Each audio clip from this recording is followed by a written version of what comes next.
কোৰ্টৰ ৰায়টোৱে এইটোৱে কৈছে যে তেওঁলোক ফুল্লি কনস্পিৰেট অমৃত প্ৰভা মহন্ত কনস্পিৰেচিত ইনভলভ আছে। She is a part of the conspiracy game plan আৰু সেই কনস্পিৰেচিত থকাৰ কাৰণে তেওঁৰ বেইলটো প্ৰাইমেৰিলি অবজেক্ট কৰিছে। পোনপ্ৰথমবাৰৰ বাবে এইটোৱে কৈছোঁ যে এইটো এটা টিম ৱৰ্কৰ ছাকচেছ হয়, অকল মোৰ ছাকচেছ নহয়। মই যদিও আৰ্গুমেণ্ট কৰিছোঁ, গোটেই আপোনাৰ মোৰ লিগেল টিমটো যথেষ্ট কষ্ট কৰিছে।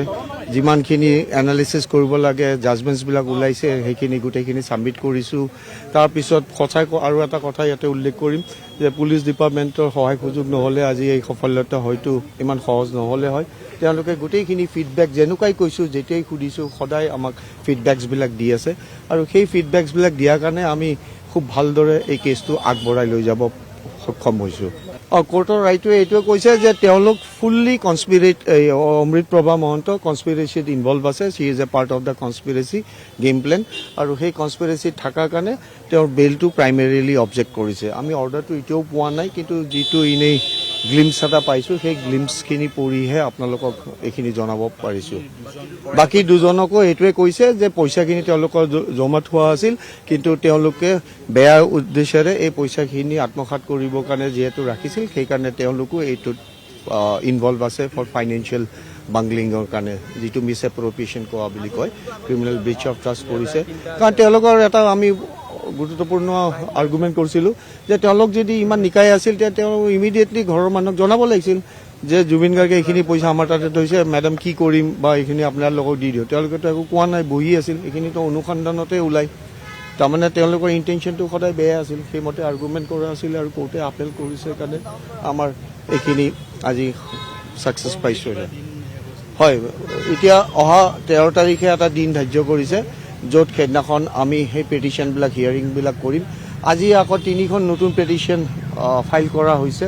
সেই পেটিশ্যনত তেওঁলোকে কৈছে যে ছিংগাপুৰৰ কথা, যিটো মই প্ৰাইমা ফেচি পঢ়ি চাইছোঁ দেই, এতিয়ালৈ ষ্টাডি কৰা নাই। তেওঁলোকে পেটিশ্যনত উল্লেখ কৰিছে যে ছিংগাপুৰৰ মেটেৰিয়েলছখিনি আনি দিব লাগে তেওঁলোকক। তাতে মই আচৰিত হৈছোঁ, ছিংগাপুৰৰ কেছৰ লগত আমাৰ এইটো কেছৰ কোনো মিলনেই নাই। Completely different proceeding. তাতে ক্ৰিমিনেলছ এক্টৰ মতে কেছ হৈছে, আমি ইয়াতে ইনভেষ্টিগেশ্যনেই কৰিছোঁ।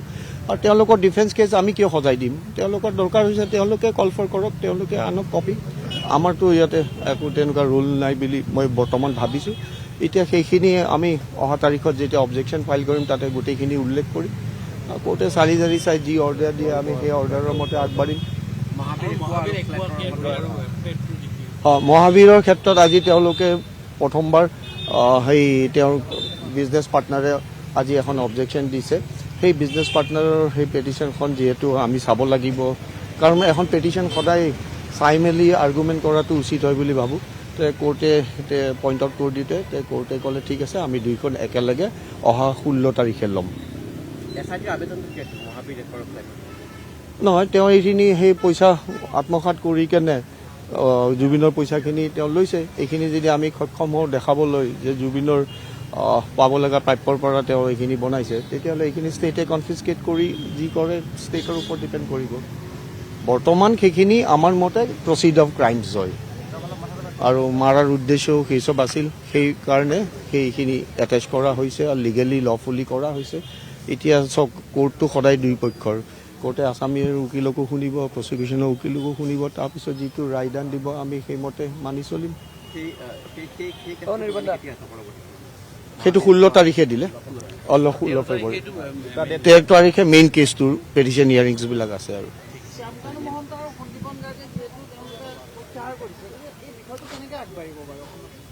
নহয়, বেইলটো তেওঁলোকৰ ৰাইট, আছামীৰ ৰাইট হয়, অধিকাৰ হয়।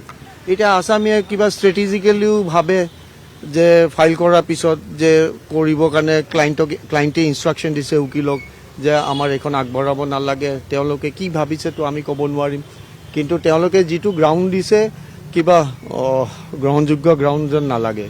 কিন্তু